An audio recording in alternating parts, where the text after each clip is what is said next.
하나님 나라 영광이 많은 예배 시간 될 수 있도록 주님께서 친히 우리의 삶을 다스려 주시옵소서. 감사드리며 예수 그리스도 이름으로 기도드렸습니다. 아멘. 근심에서 기쁨으로라는 제목으로 말씀의 은혜를 나누기를 원합니다. 제게 요즘 취미 생활이 하나 생겼습니다. 제 취미 생활이 무엇인지 궁금하시죠? 제 취미 생활이 생긴 거는 정원을 가꾸는 일입니다. 정원을 가꾼다라고 하니까 대단한 것처럼 여겨질지 모르겠습니다. 그런데 정원을 가꾼다라고 하기에는 좀 부족합니다. 왜냐하면 떨어진 낙엽을 쓸고 잡초를 뽑는 것, 그 정도가 제가 하는 일이기 때문입니다. 작년에 이곳에 이사를 와서 너무나 정신이 없었습니다. 그래서 낙엽이 떨어지고 잡초가 생기는 것도 모르고 그냥 바삐 살았던 것 같습니다. 가끔 저희 딸들이 밖에 나가서 뒷마당에 나아가서 떨어진 낙엽들을 쓸고 주웠던 것은 보았는데 제가 그것을 일일이 다 돌보지는 못했습니다. 그리고 세월이 흘렀고 올해 초쯤이었던 것 같습니다. 이제 조금 치워봐야지 하고 낙엽을 쓸었는데요. 세상에 낙엽이 쓰여있던 곳에 그 바닥에 새까맣게 얼룩이 생긴 겁니다. 그래서 저는 이러면 안 되겠다 싶어가지고 그날 당장 빗자루를 가지고 쓸기 시작했습니다. 낙엽이 떨어질 때 얼룩이 생기지 않도록 빗자루를 쓰기 시작했고요. 또 잡초가 생기는 것들을 보고 잡초 하나하나 제거하기 시작했습니다. 처음에는 단순히 노동이었습니다. 근데 제가 취미 생활이라고 하지 않았습니까? 아마 해보신 분들은 알 겁니다.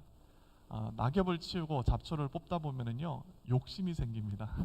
낙엽 하나도 인정하고 싶지 않고 잡초 하나도 마음속에 보이면은 답답하고 제거하고 싶은 마음이 제 마음속에 생기는 것을 보게 되었습니다. 그런데요, 제가 아무리 낙엽을 쓸고 잡초를 뽑아도 하루 이틀 지나면은 결국에는 낙엽이 또 떨어져 있고 또 잡초가 어느새 자라 있는 것을 보게 됩니다. 그런데요, 우리의 삶에도 보면 이러한 잡초와 낙엽 같은 것들이 있음을 보게 됩니다. 분명 제거했는데 시간이 지나고 나면 잡초처럼 다시 한번 우리 마음속에 자라나고 있고 치웠음에도 우리의 마음을 계속해서 채우는 것이 있음을 보게 됩니다. 그것은 바로 염려와 근심이죠. 염려와 근심은 마치 잡초와 같습니다. 낙엽과 같습니다. 우리가 치웠다고 끝나는 것이 아니고 계속해서 치워도 계속해서 우리 마음을 덮고 자라나기 때문입니다. 이 염려와 근심은 어디서부터 비롯된 것입니까? 이 염려와 근심은 우리 삶에 있는 닥친 문제로부터 또 고난으로부터 오는 것이죠.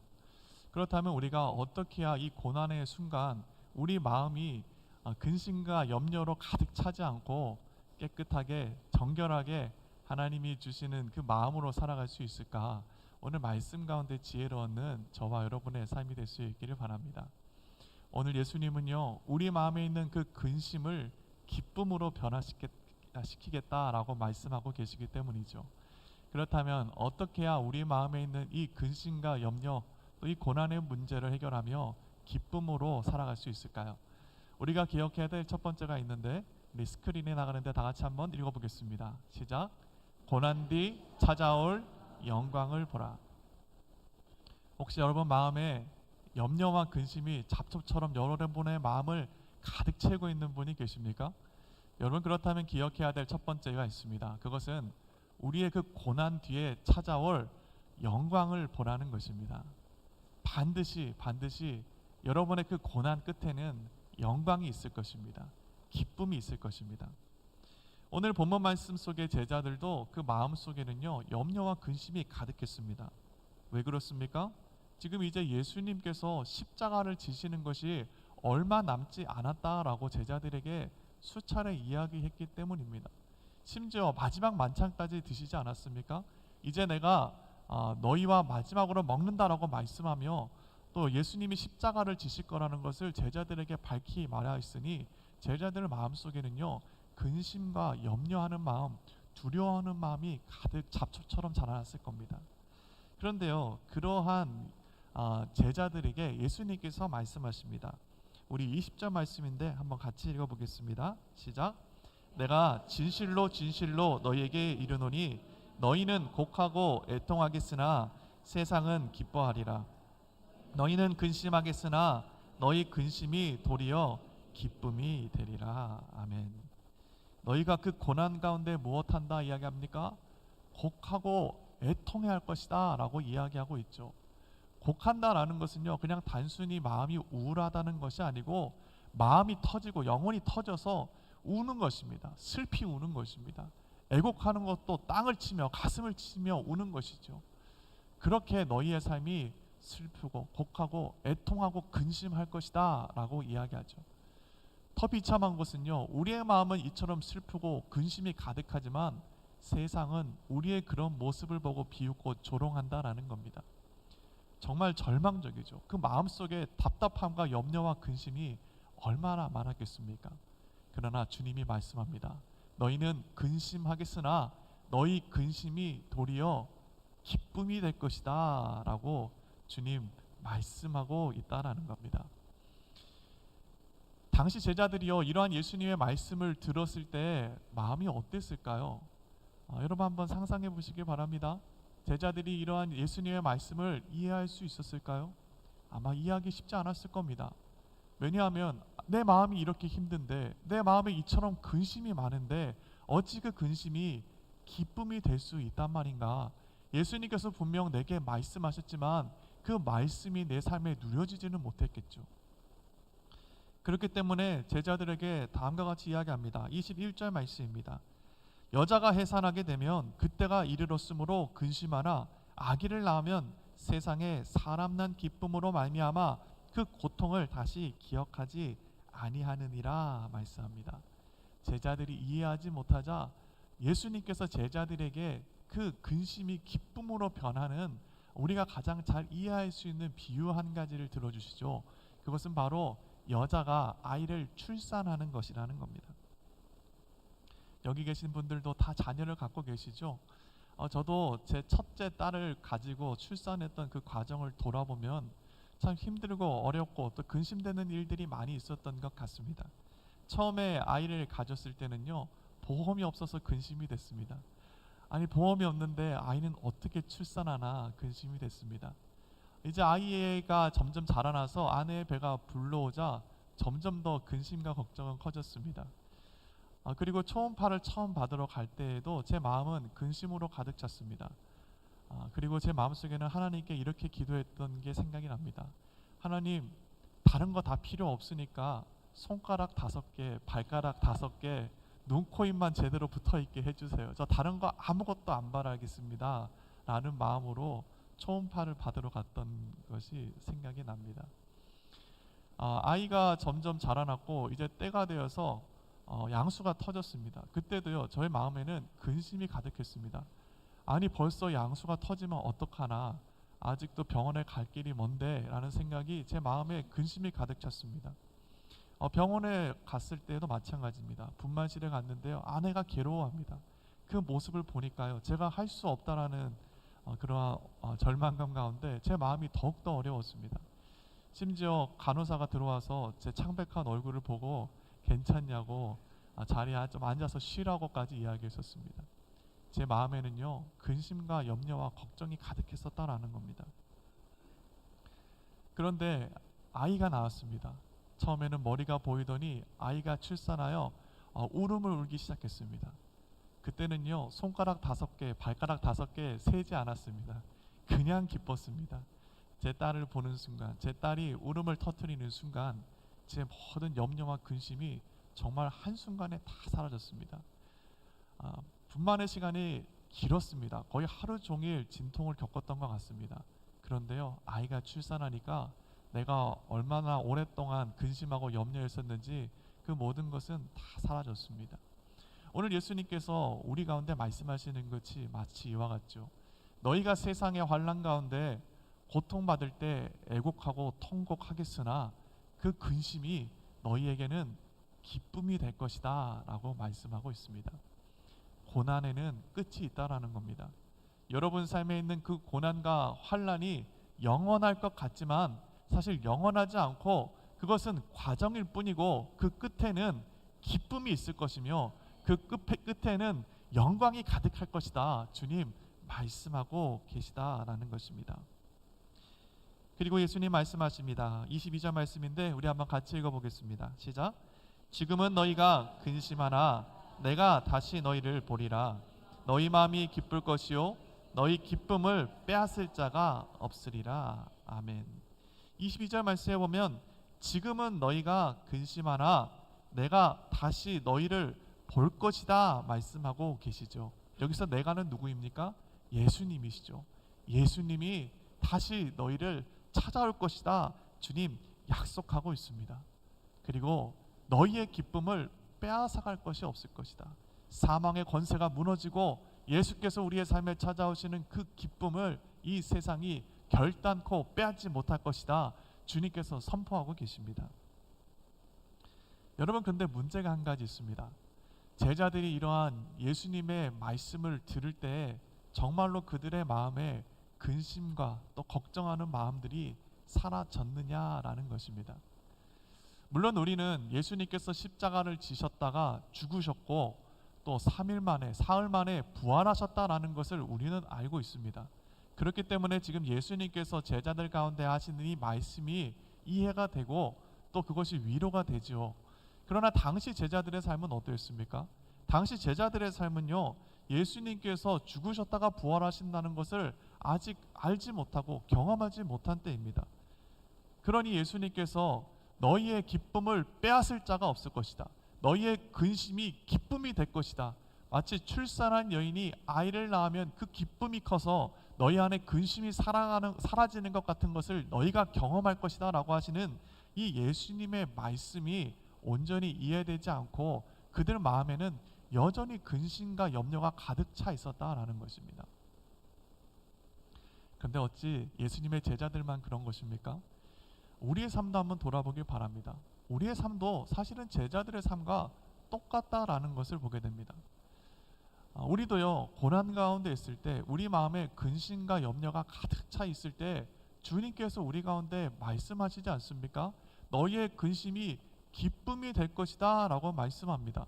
마치 출산한 여인가 아이를 낳으면 그 기쁨이 커서 모든 것을 회복시키는 것처럼 우리의 그 고난 가운데서 끝에는 하나님이 주시는 영광이 있을 것이다 말씀하시는데 우리는 그 말씀을 들을 때 어떻습니까? 여전히 염려하고 여전히 근심하고 여전히 두려워하고 있는 것이 우리의 삶일 때가 참 많이 있다라는 겁니다.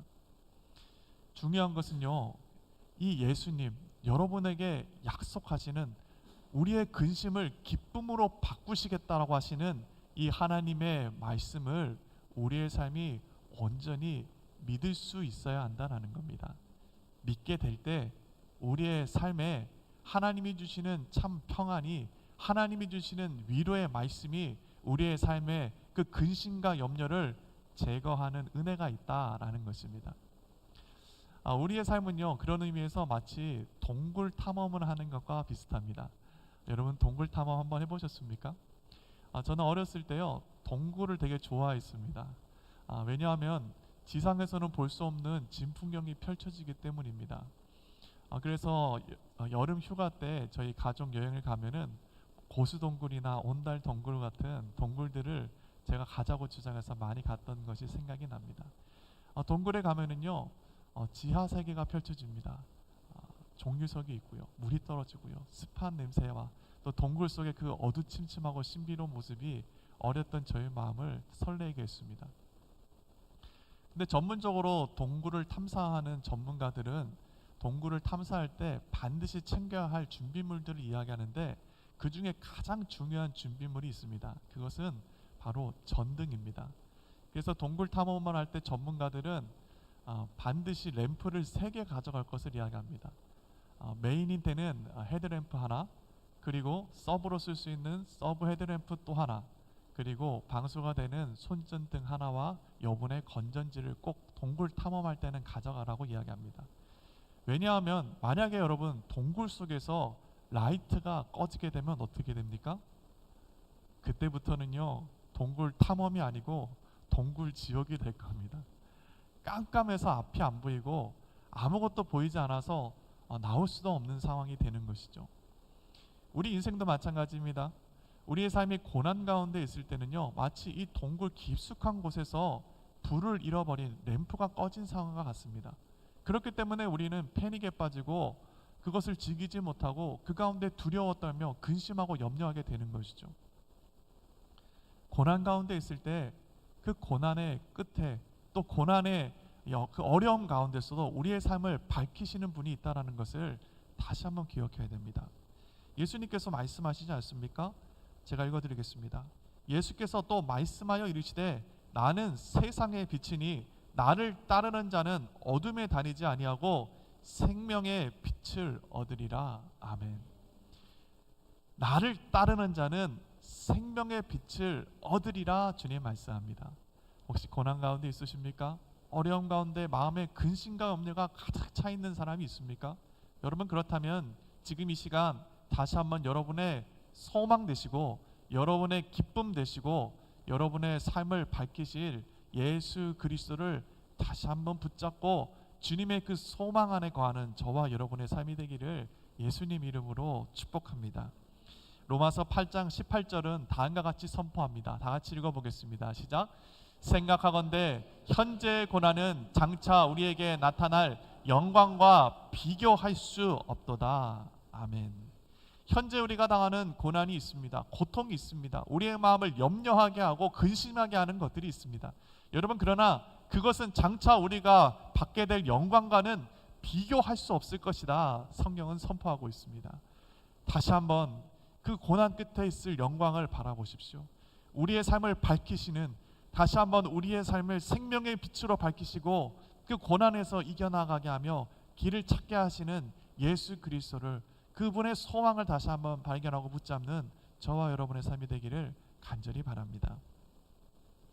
우리의 삶이 고난 가운데 근심하며 염려할 때 우리는 무엇을 기억해야 될까요?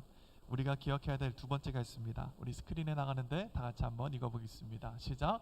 너희는 혼자가 아니다. 하나님은요 우리 가운데 말씀하십니다. 너희는 혼자가 아니다. 내가 너와 함께한다 말씀하시죠. 우리 23절 말씀인데요. 한번 같이 읽어보겠습니다. 시작. 그날에는 너희가 아무것도 내게 묻지 아니하리라. 내가 진실로 진실로 너희에게 이르노니 너희가 무엇이든지 아버지께 구하는 것을 내 이름으로 주시리라. 아멘. 참 은혜가 되는 말씀 아닙니까? 특별히 염려와 근심이 많은 성도님들에게는 23절의 말씀 너무나 은혜가 되는 말씀입니다. 예수님이요 아버지께 구하라 말씀합니다. 그리고 구하면 내가 너희의 모든 그 어려움과 기도와 또 간구를 들어줄 것이다. 주님께서 약속하고 있습니다. 이러한 예수님의 말씀을 들을 때 여러분 안에 하나님께 구하고자 하는 기도 제목들 떠오르시는 것은 무엇입니까? 어떤 분은 육체의 건강을 구하는 분도 있을 거고요. 또 어떤 분들은 재정적인 궁핍함을 채워줄 것을 축복해 줄 것을 하나님께 구하시는 분도 계실 겁니다. 또 어떤 사람은 지금 내 앞에 가로막고 있는 어려운 상황을 해결해 달라고 하나님께 구하는 사람도 있겠죠. 여러분 이것들을 하나님께 구하시길 바랍니다. 오늘 23절의 말씀처럼 하나님께서는 주 예수 그리스도의 이름으로 구할 때 반드시 우리의 삶에 응답하실 것이기 때문입니다. 그런데요 저는 목사로서 여러분이 정말 중요한 더 큰 축복을 받아 누리기를 원합니다. 제가 언제 우리 교회 성도님 가게에 간 적이 있는데요. 가게에 갔더니 메뉴판에는 없는 귀한 음식을 저에게 갖다 주는 겁니다. 메뉴판에 있는 그 모든 것을 다 합친 정말 멋있는 디너였습니다. 그런데 그것을 먹고요 정말 만족스러웠습니다. 우리 머릿속에 떠오르는 리스트에 있는 메뉴 말고요 저는 목사로서 여러분들이 진정 그 모든 것을 아우르는 더 놀라운 축복, 더 큰 축복을 하나님께 구하여 받기를 원합니다. 근데 그것을 무엇인지를 알기 위해서는요 오늘 23절의 말씀을 우리는 다시 한번 생각해 봐야 됩니다. 23절 말씀에 보면 이야기하시죠. 그날에는 너희가 아무것도 내게 묻지 아니하리라 말씀합니다. 그렇다면 예수님이 말씀하시는 그날에는 라는 이 그날은 도대체 어떤 날을 이야기하는 겁니까? 예수님이 말씀하시는 이 그날은 이제 제자들이 예수께서 죽으셨다가 부활하시는 것을 다시 보는 날이죠. 그저 막연하게 예수님께서 근심이 기쁨이 될 것이다 라고 하신 것이 아니라 실제로 예수님을 죽었다가 다시 살아난 예수님을 자신의 눈과 눈이 마주보고 예수 그리스도의 손을 붙잡고 다시 한번 주님과 함께하는 그날이라는 것입니다. 그리고 그날에는 무엇한다? 너희가 아무것도 내게 묻지 아니할 것이다 라고 말씀합니다. 당연히 안 물어보겠죠. 왜 그렇습니까? 이제는 더 이상 궁금한 것이 없기 때문입니다. 내 마음에 있는 근심과 염려가 다 사라지고 이미 기쁨을 누리는 인생을 살아가기 때문인 것이죠. 그런데 중요한 것이 있습니다. 그것은 바로 우리가 하나님께 구할 때 하나님이 내게 무엇을 달라고 구하겠느냐라고 물어볼 때 우리가 하나님께 무엇을 대답해야겠느냐라는 겁니다.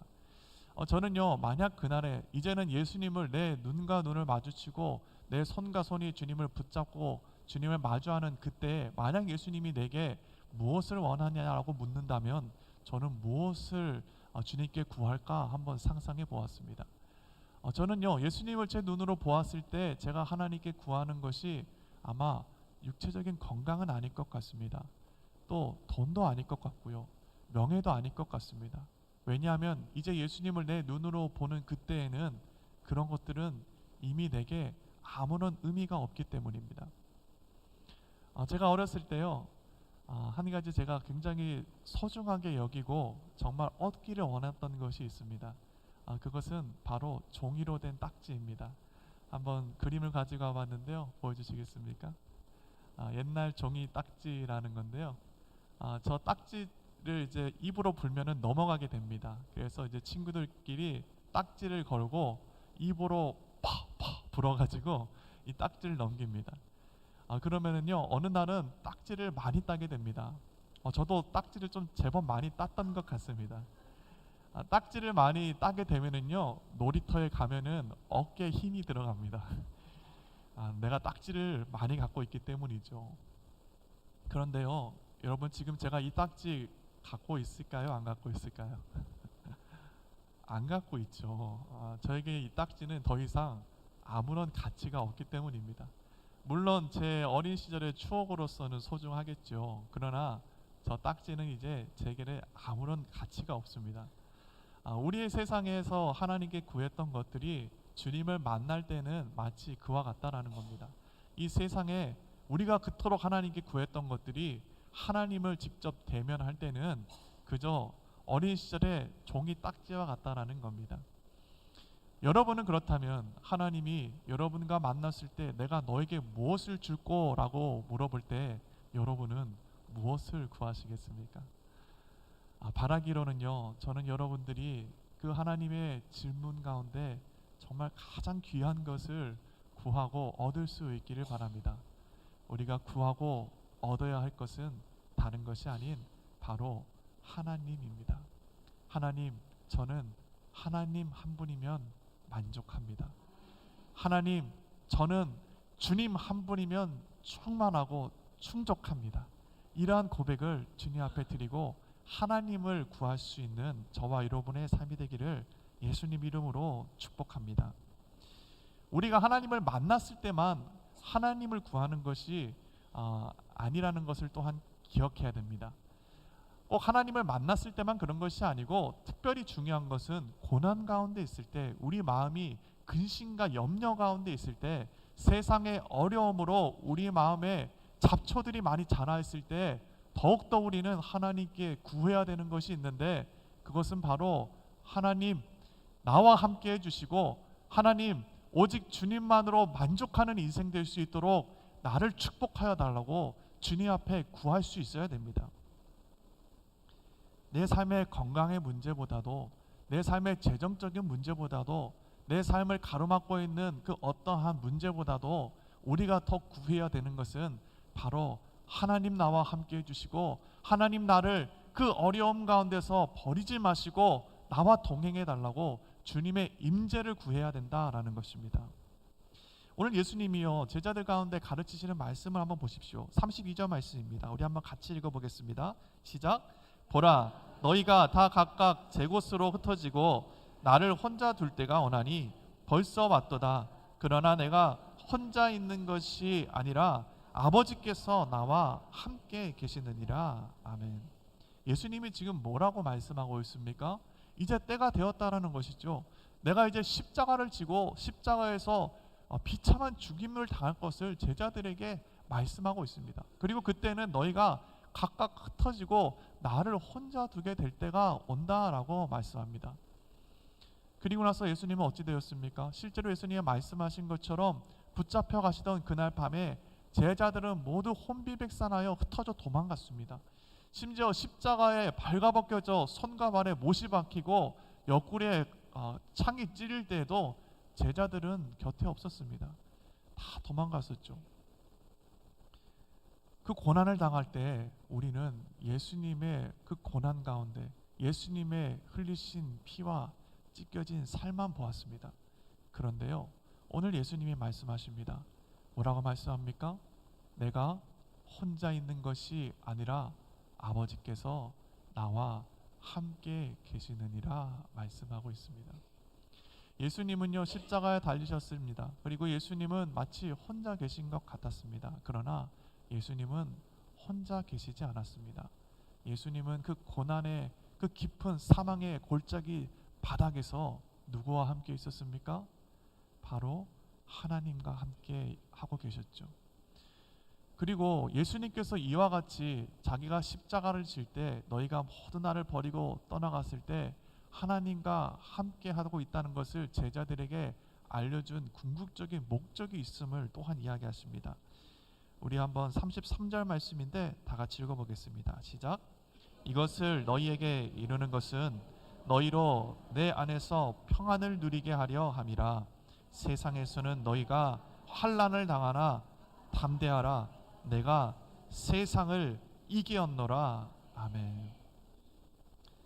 내가 이것을 너희에게 알려주는 것은 내가 십자가에 달려 세상의 수치와 모멸 속에 끔찍한 죽임을 당할지라도 내가 아버지와 함께 있는 것을 너희에게 알려주는 것은 무엇 때문이다 라고 말씀합니까?